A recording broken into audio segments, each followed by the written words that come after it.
Welcome back to episode 4 of the Dr. Rent podcast. I'm Julian and I'm here with Alice. Today, we're looking at why cash buyers can seem to negotiate harder when a property's for sale and whether sellers should actually give them a better deal. This episode is brought to you by Dr. Rent. Alice, hello. Hello, Julian. It's one of those phrases people say as if it settles everything, isn't it? They're a cash buyer. And suddenly everyone's meant to become very impressed. Exactly. It can be a very useful position, of course, but it's not a magic word. No, a cash buyer can be brilliantly organised, or just somebody with money and a rather optimistic view of how quickly conveyancing works. That's the heart of it. Cash can reduce some finance-related uncertainty because there's no mortgage lender still needing to value the property and approve the borrower. But that is only one part of whether an offer is strong. So, if you're selling, buying, or looking at an investment, this is really about comparing the full package rather than reacting to the label. Let's start with why cash has that pull. Is it basically certainty? Perceived certainty, I'd say.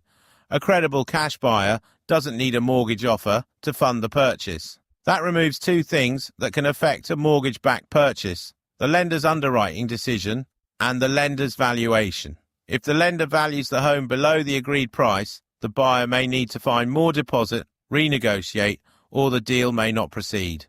With cash, that particular risk isn't there. And a seller might think, right, fewer hoops, we could get to exchange and completion more simply. Potentially, yes. Particularly if the seller has a deadline, an onward purchase to protect, an empty property, or a chain that has already broken. In those circumstances, a buyer who can demonstrate they're ready to move may be genuinely valuable.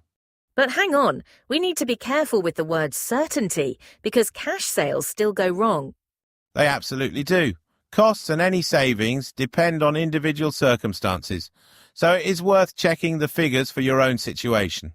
A survey can reveal an issue. Searches can take time. There can be title problems, probate, delays between solicitors, problems elsewhere in a chain, or simply a buyer changing their mind. And, in England and Wales, until contracts are exchanged, the sale isn't legally binding. Which is probably the bit people actually care about.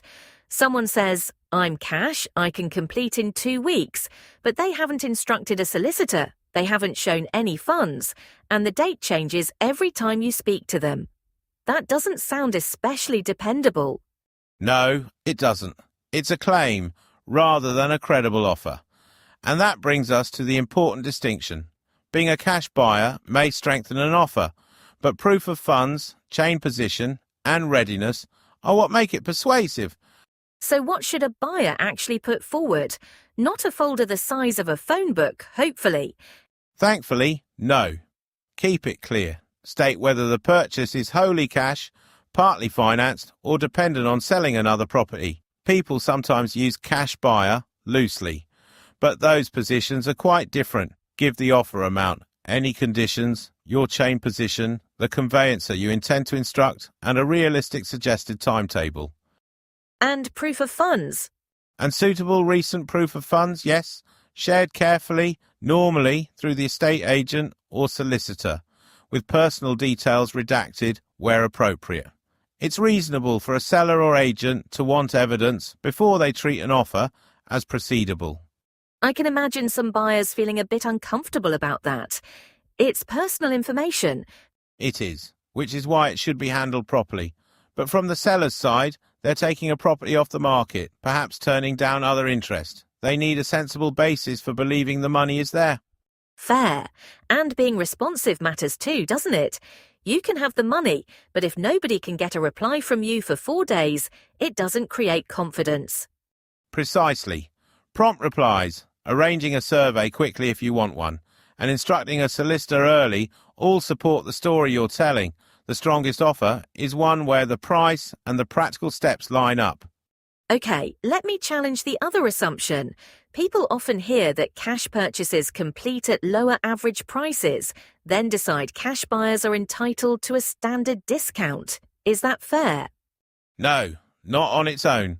Reported average price differences can be interesting, but they don't prove there's a universal cash buyer discount. Cash buyers and mortgage buyers may be buying different sorts of homes in different locations and under different market conditions. Give us the practical version of that. Well, cash purchases may include more properties needing renovation, auction purchases, probate sales, investor purchases, downsizers, or homes in lower priced areas. Mortgage buyers may be concentrated in a different mix of property types and price brackets. So the difference in average prices may reflect what was bought rather than the fact it was paid for with cash. Right. You can't take a broad national average and apply it to one specific 3-bed house in one specific street. That would be very convenient, but property rarely cooperates with convenient. Exactly. A seller needs a realistic local valuation and recent comparable evidence. The useful question isn't what discount do cash buyers get? It's what is this home worth in its current condition and what is this buyer offering in return for any lower price? And that might lead to a lower cash offer being accepted, sometimes. Quick break before we carry on.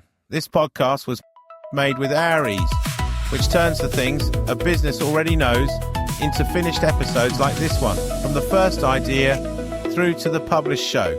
Find out more at aris.co.uk. Find out more at aris.co.uk. It might.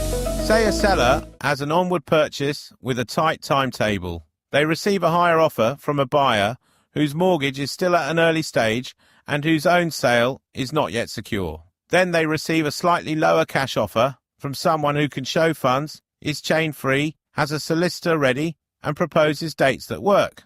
The seller may reasonably decide the lower offer has enough practical value to accept. But if the price gap is substantial, the word cash doesn't automatically bridge it. Exactly. The claim certainty has to be weighed against the financial difference. The highest offer is not always the best offer, but the lowest cash offer isn't automatically the safest either. Have you come across this in your own thinking as a seller or buyer? Would a quicker-looking route genuinely be worth accepting less for, or would you need to see much stronger evidence first? That's the real decision. And it's worth saying, a well-prepared mortgage buyer can be very attractive. A chain-free buyer with an agreement in principle, a sensible deposit, and a proactive conveyancer may be as attractive as, or more attractive than, an unprepared cash buyer. Though an agreement in principle is not the same as having cash in the bank. No, an agreement in principle indicates a lender may be willing to lend, subject to further checks and the property itself.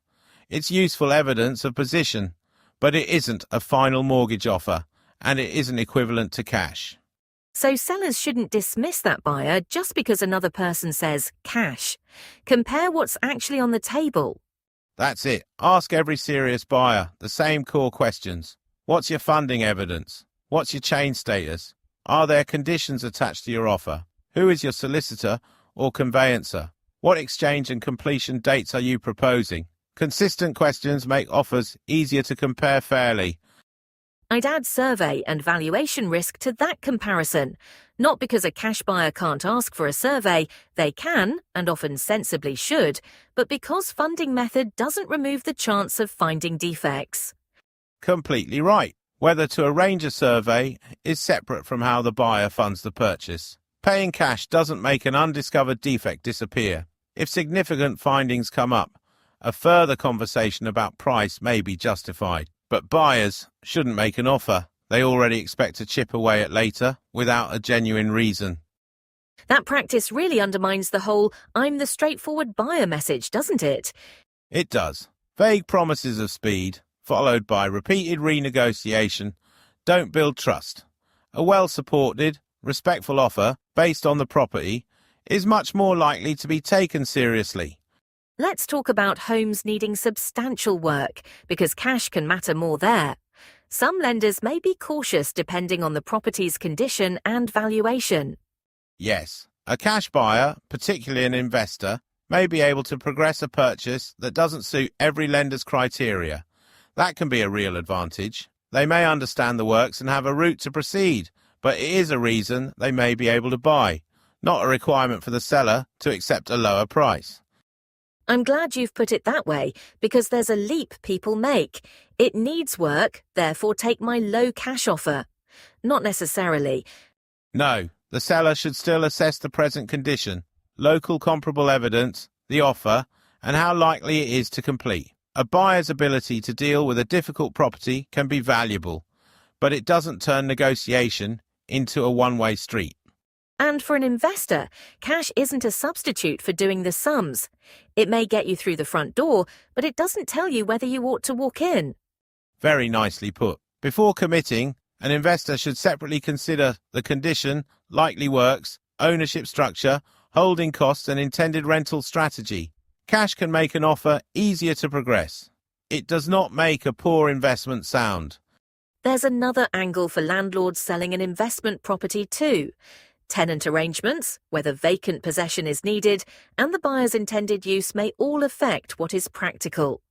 Yes, and those things should be considered carefully alongside the offer itself.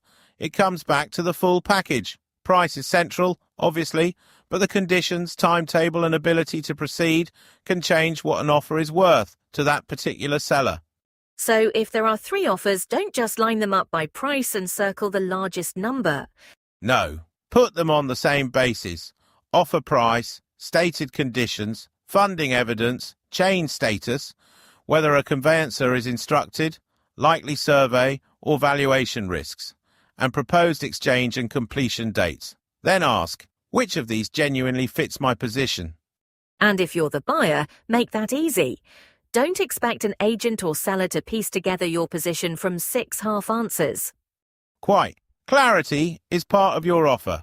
If you are wholly cash, say so. If you're using some finance or relying on a sale, be clear about that too. Then show you can act without pretending there are no risks at all. Let's turn that into a few practical takeaways.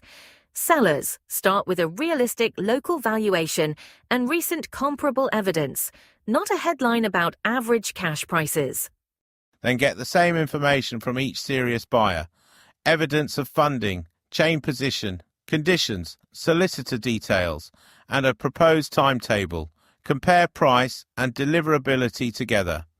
Buyers, be precise about where your funds come from, share suitable proof safely when requested, set out a workable timetable, and respond promptly. Cash is most persuasive when it comes with good organisation. And whether you're buying, selling, or investing, get professional legal, tax, valuation, and conveyancing advice where you need it. Cash reduces some finance uncertainty. It doesn't remove every property or transaction risk. Today's episode was brought to you by Dr. Rent, UK Residential Property Technology, Rental Management and Landlord Compliance. If you're weighing up a sale, you can request a free online property valuation through drrent.co.uk as a useful starting point for understanding your property information. And we'd genuinely like to hear where you land on this. Leave a comment or send in your own question or experience with a cash offer. We read what comes in and we'll do our best to come back to people. You can also follow Dr. Rent on Facebook for more practical property conversations. And follow Dr. Rent on Instagram as well. Thanks for listening and we'll speak to you next time. Take care. Just a quick note, everything in this episode is general information, not financial advice. Dr. Rent doesn't recommend any particular lender or mortgage product, and what's right for you depends on your own circumstances. So do check the terms and speak to a qualified advisor before making any decisions. Made with Aries. Find out more at aris.co.uk